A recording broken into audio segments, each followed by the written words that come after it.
ఇలా మజ్జిగ తాగడం వల్ల మనకు ఎలాంటి లాభాలు కలుగుతాయో ఇప్పుడు తెలుసుకుందాం.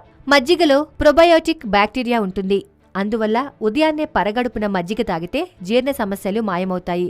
ముఖ్యంగా కడుపులో మంట, అసిడిటీ, గ్యాస్, అల్సర్ సమస్యలు ఉన్నవారు ఇలా తాగుతుంటే కేవలం కొద్ది రోజుల్లోనే వచ్చే మార్పును గమనించవచ్చు. ఉదయాన్నే పరగడుపున మజ్జిగ తాగడం వల్ల జీర్ణాశయం, పేగులు శుభ్రమవుతాయి. వాటిల్లో ఉండే హానికారక క్రిములు, బ్యాక్టీరియా నశిస్తాయి. మంచి బ్యాక్టీరియా పెరుగుతుంది.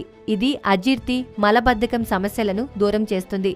మజ్జిగలో 2-3 కరివేపాకు ఆకులు, అర టీ స్పూన్ మిరియాల పొడి కలిపి తాగితే ఇంకా ఎంతో లాభం ఉంటుంది. శరీరంలో అధికంగా ఉండే కొవ్వు కరుగుతుంది. షుగర్ లెవెల్స్ కంట్రోల్ అవుతాయి. ఉదయాన్నే పరగడుపునే కాదు, భోజనం చేశాక అసౌకర్యంగా ఉంటే ఒక గ్లాస్ మజ్జిగలో కొద్దిగా అల్లం రసం కలిపి తీసుకుంటే ఉపశమనం కలుగుతుంది. జీర్ణశక్తి పెరుగుతుంది. నిత్యం వేడి వాతావరణంలో పనిచేసేవారు ఉదయాన్నే పరగడుపున మజ్జిగ